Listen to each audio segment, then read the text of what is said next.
Hey, welcome back to my channel. If you are new here, then hi, my name is Erica, and no, I'm not sick.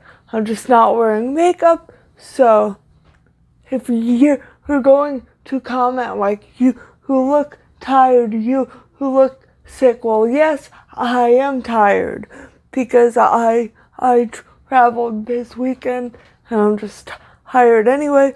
But no, I'm not sick, at least not that I know of. I'm fine.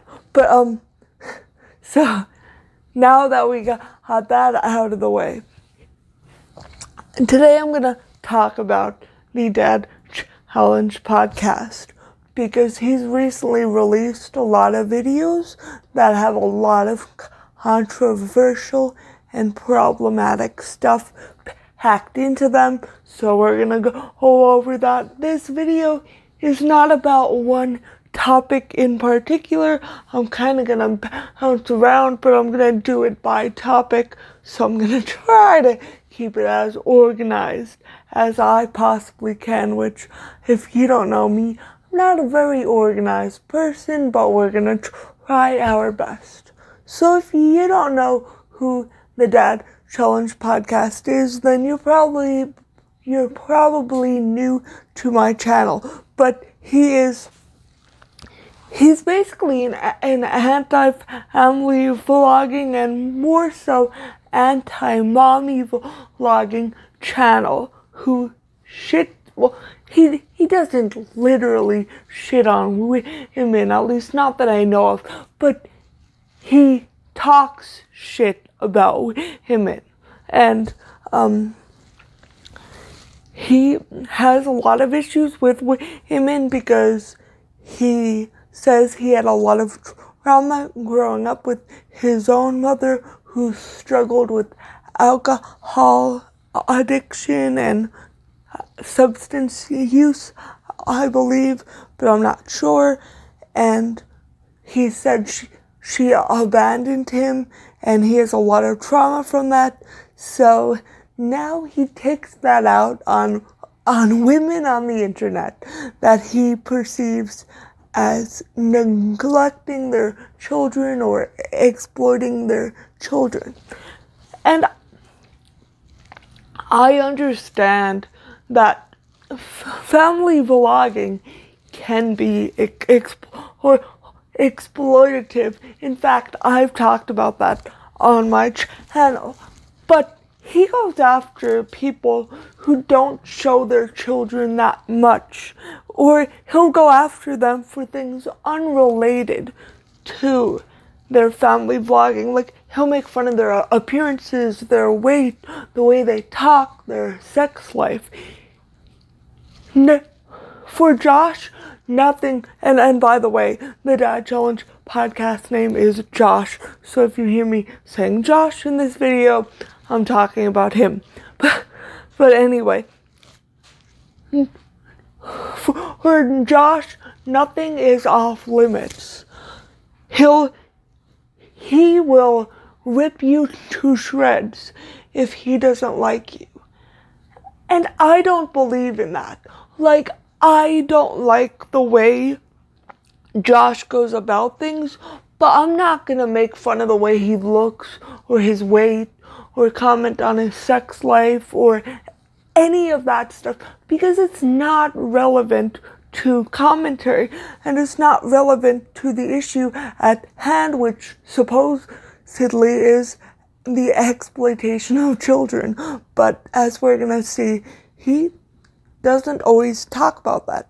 He talks more about women and how they're ugly or they're fake because they had plastic surgery, which he's had surgery to change his body. So but anyway, I don't care about that, but it's just hypocritical.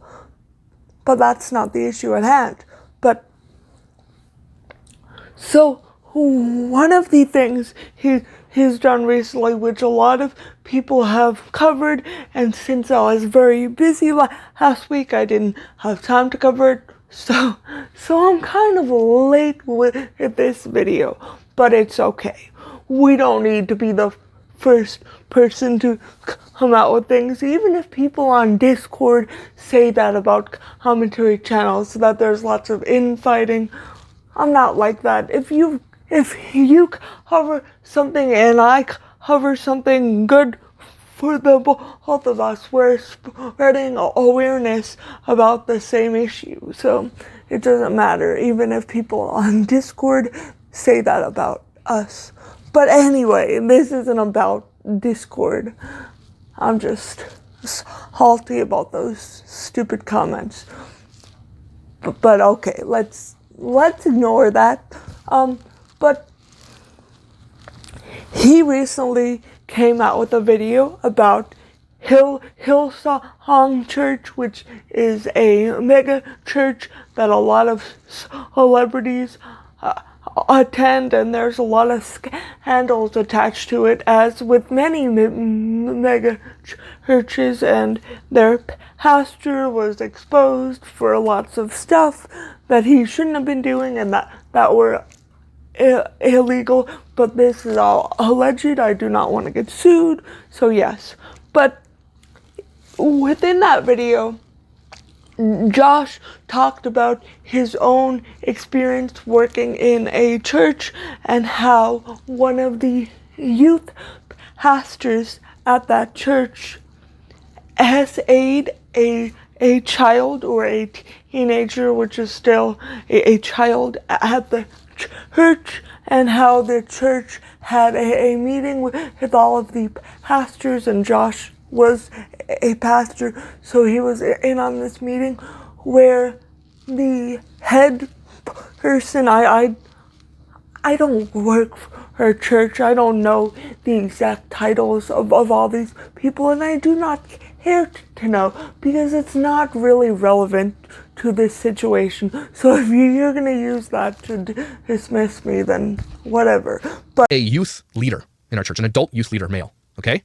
Nobody at that church to this day probably knows this, but he SA'd a student, okay? Was asked to step down. We sat down at a leadership meeting, okay? Where the lead pastor, no, executive pastor, the guy who was supposed to sell the shit, because then the lead pastor can have, plausible deniability, okay? Where he said, look, this went down in this leadership meeting, told all the staff that this had happened. And if anybody from the media comes and talks to you, you don't say a word. We were threatened. Don't you dare say a word. You ignore it, you send them to me. I'm probably gonna do a whistleblow on that. I wanna get to the bottom of it, because that was all we ever heard of that, even as a staff. And I'm sure it's happened multiple times at this church, and it has in the past, okay? But why would they not tell people? Because they don't want people to leave, right? That's a secret that so many churches have held onto, Catholic Church, churches in general. So that was one big thing happened, and people who go to my church who are watching this might not know that, but there was a kid, and that happened, and all he was asked to do was step away. That's it. I don't know, I'm sure the police got involved, I'm sure it all did really go down, but nobody knew. Nobody knows to this day what happened, because the church... So the head person or whatever was telling all of these pastors and the other staff of the church about the SA, and they said, but keep it quiet, we don't want to be talking about this to anyone, and after this we're not gonna talk about this situation anymore. And in his original video, which I'll try to share a clip if I can, I know Josh has since deleted that segment from his video so that people couldn't look back on it, but that's none of my business. But in the original clip, he said, I don't know what happened. I don't know if the police were... I just got startled. I don't know if the police were called. I assume they were, but maybe they weren't. I don't know. I might look into that for a future video. That's not exactly what he said and how he said it, but I'm trying to give you the gist of it the best that I possibly can.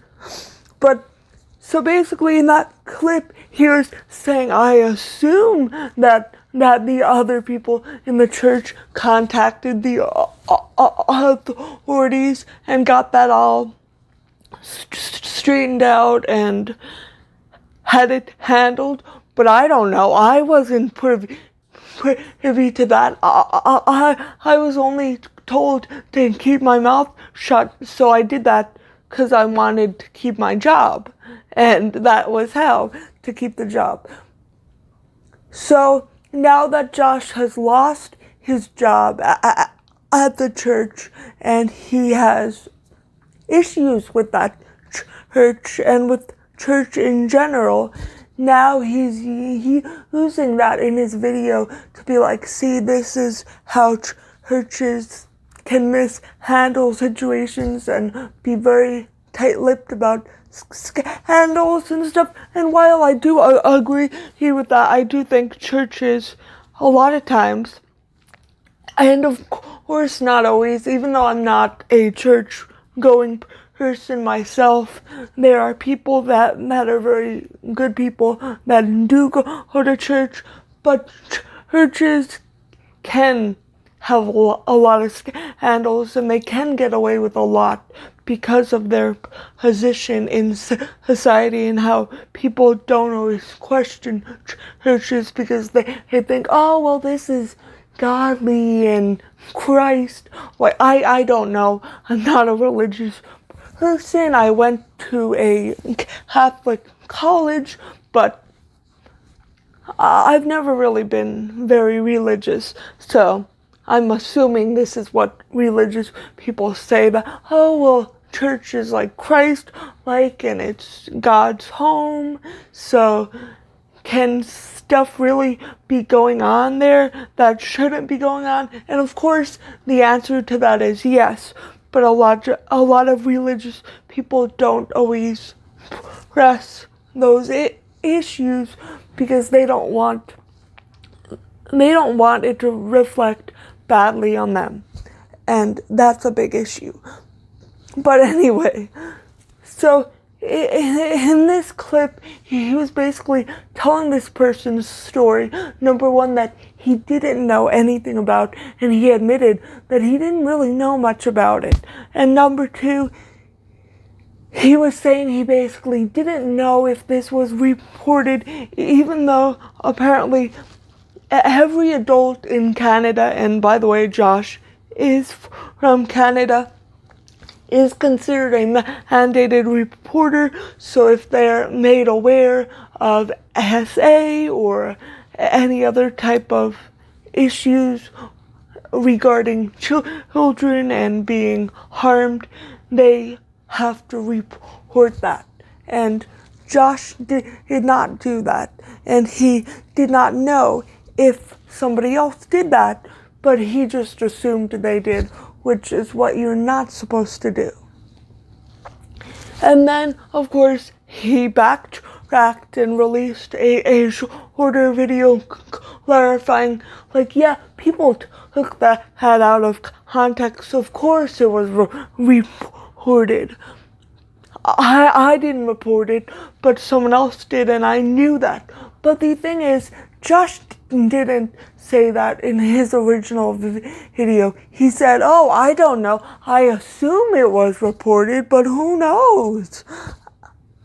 And now he's making it like people have blown that situation out of proportion. And while that may be true, like, I'm not going to sit here and say he covered up an essay, but I will say he kind of failed to report and kind of was just someone who was like, oh yeah, that happened, but someone else can handle that. And that's really not what you're supposed to do.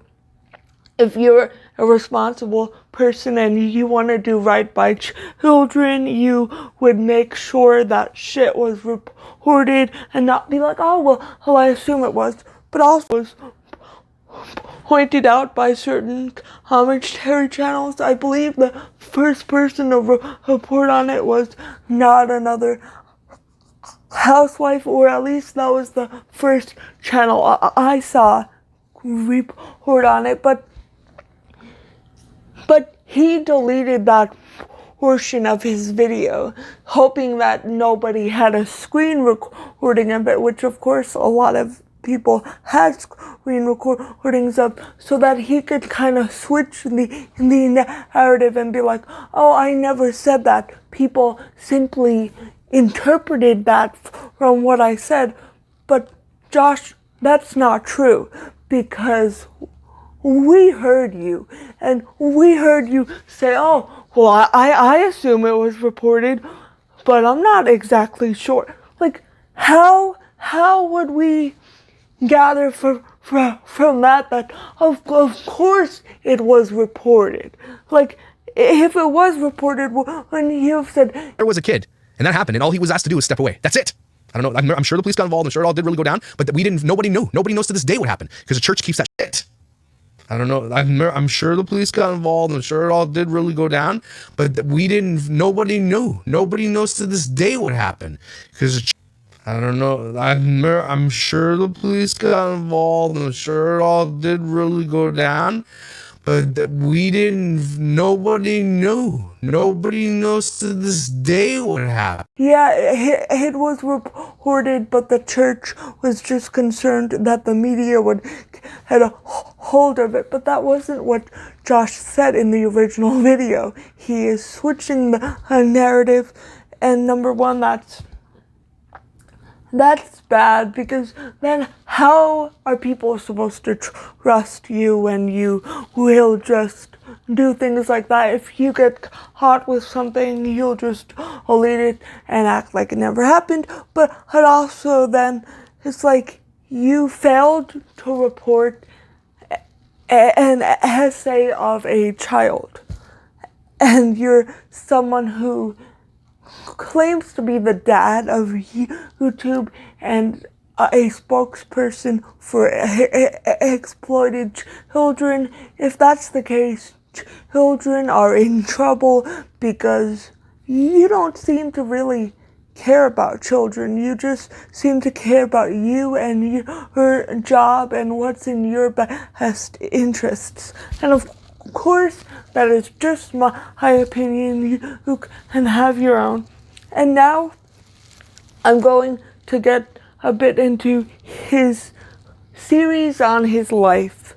Now, some of this is going to seem nitpicky, and you are allowed to believe that if you want, but these are things that I took issue with, that I wanted to talk about. So yeah, the first thing I want to talk about is one of the first things that actually came up in his life story video.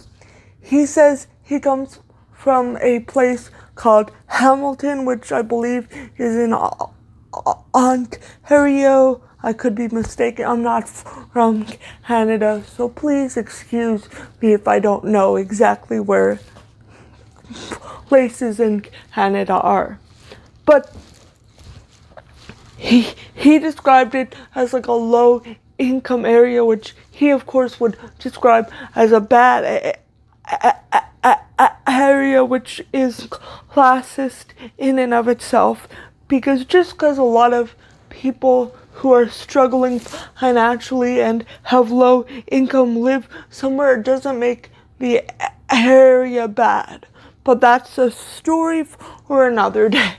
But in the video, he said, and I refer to it as the electric wheelchair capital of the world.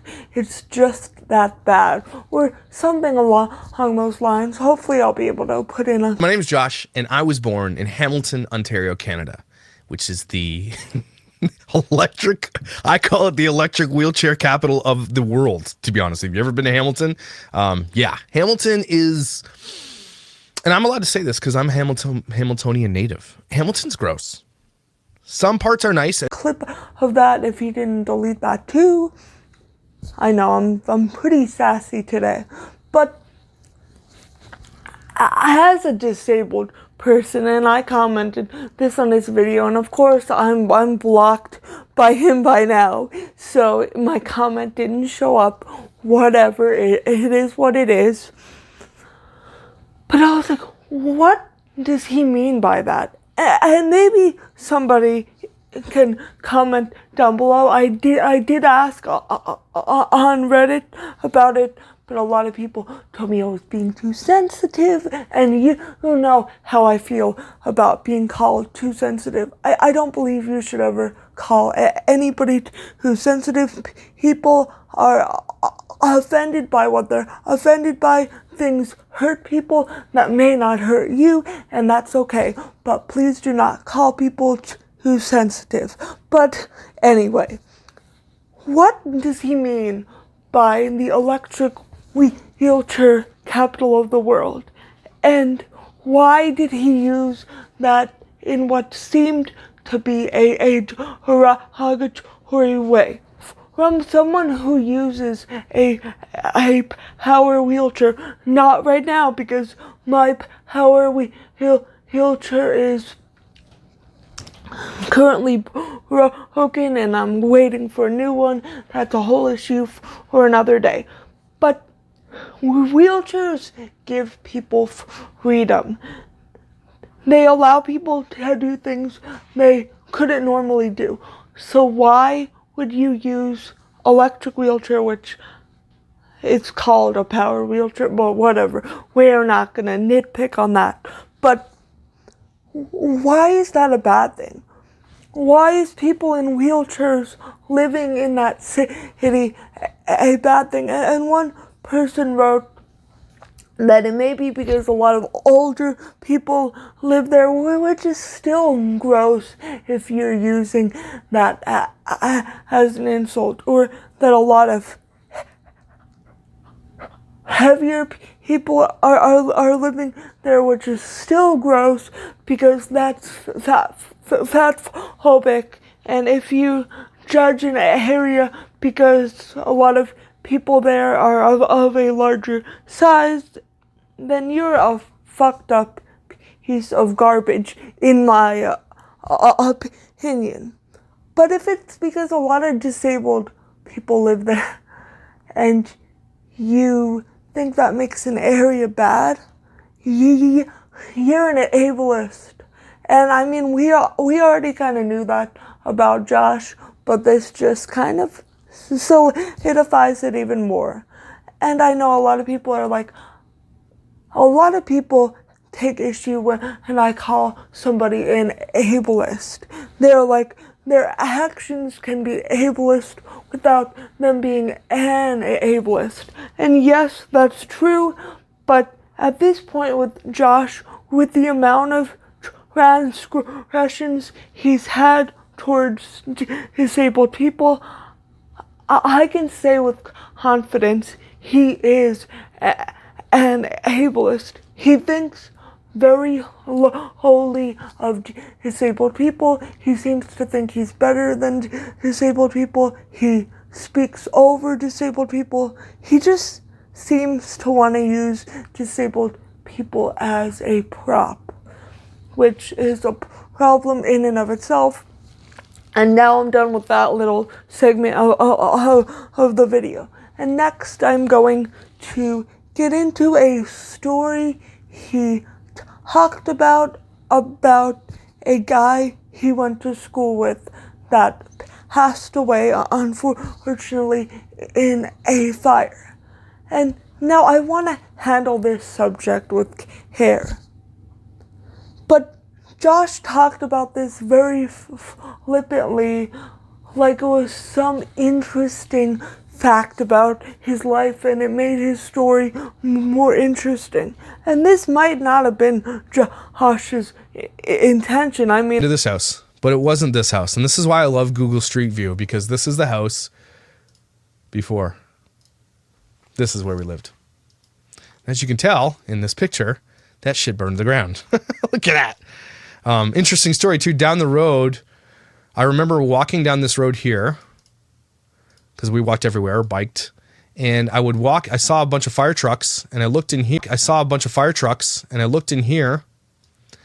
And in behind this house over here, like I was walking this way, but in here, I saw firefighters putting out this fire, and the kid from my school, who was kind of like a badass, didn't bully me or anything, didn't have like nothing like that, but was kind of like one of those kids, was a little bit crazy. He died. He burned to death in a fire, and I saw him being placed and put under a tarp there. I saw it to this day. I don't think I'd ever told anybody that. Some of these houses are gorgeous though in this town. And I hope it wasn't Josh's intention, but it came across as very like, oh, want to hear an interesting fact about my life? I saw this guy who had passed away in a fire, and I saw them taking him out and putting him in the ambulance. Picture that shit burned the ground. Look at that. Interesting story too down the. And I just didn't think that was appropriate whatsoever. There have been people that I've known or I've gone to school with, even if I wasn't close friends with them, that have died tragically, but I'm not gonna use that in my video and exploit their situation for like drama or to get more views. That's gross, in my opinion anyway, and you may disagree, and that's fine. And also, that might not have been Josh's intention, and that's fine too, but it just rubbed me the wrong way. And next I want to get into some of the issues with him talking about his childhood trauma. Now, I have no issue with him talking about his childhood trauma. I think it's healthy for him to talk about what he's been through, and I'm never going to discourage somebody from telling their stories. But the issue I have, and I know a lot of people have also picked up on this, is I believe he's, and of course I don't want to psychoanalyze this guy. I'm not a therapist. Even if I was, it would not be my place to be publicly psychoanalyzing anyone anyway. So let's be clear about that. But it feels like he's projecting his anger towards his own mother onto all of these women on the internet. And that's just not good. It's just not good, because if I have an issue with a certain person in my life, or if they've treated me in this awful way, which, by the way, I think many people have people in their lives that have mistreated them, even if it's not their parents, it could be anybody in their life. But then if I take that and I use that anger and I project it onto random women on the internet, like Maia Knight, who by the way, he's accused of being an alcoholic. He's participated in speculation about her children having fetal alcohol syndrome with no proof, and it's just a harmful rumor to be spreading and participating in. But he gets so angry at these women, and he'll say, oh yeah, she's drinking a White Claw, so she's not taking care of her children, and she's putting herself first, and she's neglecting them. Maybe your mother did that, and I'm sorry that she did. But that doesn't mean Maia Knight is doing that, and maybe she is, but we cannot take that from these TikToks that she posts that are like 60 seconds or less. I could be wrong. I'm not a big TikTok person, but anyway, we cannot tell what kind of a mother she is from these short little snippets of her life that she posts on TikTok. But Josh thinks we can. He thinks it's like a puzzle he can put together, and that every video put together shows us the whole picture, which it does not. But another thing he recently did with Maia Knight is he has been kind of encouraging people to look into the father of her children, which I don't think is okay. And I mean, to be fair, he is telling people not to publicly name names. But here's why I don't think it's okay, even if you're not naming names. Maia Knight has not revealed the identity of the father of her children, and that is her choice. There may be a reason she's not identifying that person, and we don't know what that reason is, and it doesn't matter. She does not want that information out there, so we should stop digging. If that person wants to step up and they think they could be the father of these children and they would like to step up, that's on them. But it's not on us as viewers of somebody's channel. It's not on us as content creators to take it upon ourselves to be internet investigators. And the last thing I would like to touch on is It's really bullshit. Okay? I like, that's crazy that if you go on Twitter specifically, there are levels of victimhood that like put you in a different social class, and let you have a voice on certain things that other people can't because they weren't victims or they're not victims.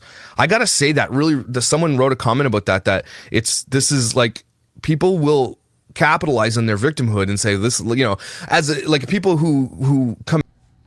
Josh talking about quote unquote victim culture and the victim mentality.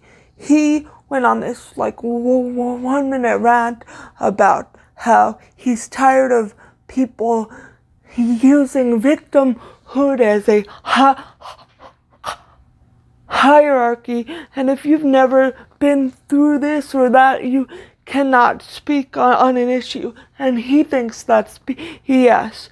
And he thinks that you're affording people social status based on their victimhood, which I think that's bullshit. Nobody is doing this.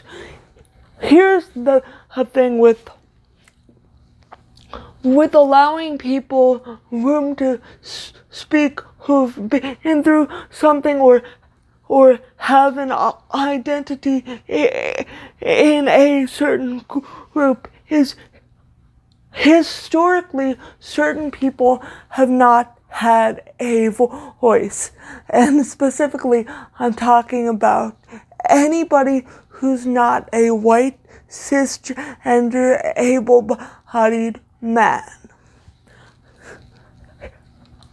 Historically, anybody who falls outside of any of those categories has not had a voice. So when we say that if you haven't experienced this, or if you don't have an identity with this community, then you really should be silent and listen.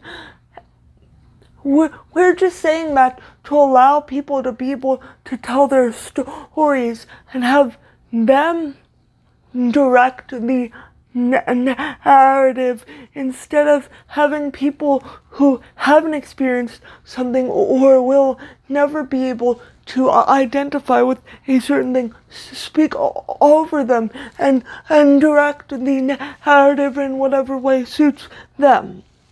We're not affording people some social class. As a disabled person, I'm not getting any social benefits from that. You know, if anything, I'm still more marginalized. People still talk over me. I still don't have the same rights as non-disabled people in this country. I'm still not treated the same way that non-disabled people are treated in this country, and that's a big issue. So Josh, if you want to talk about victim culture, do something. Help elevate marginalized voices. Because that's what you should be doing instead of crying about how you feel like now you're being oppressed when other people are getting their chance to speak and people are telling you to shut the fuck up for once in your life. And I know I got kind of salty at the end. But yeah. If you learned something or if you found this video interesting, please give it a big thumbs up. And if you have not already and you would like to see more of my content, please consider hitting that subscribe button. Thank you so much for watching, and I hope to see you again next time. Bye.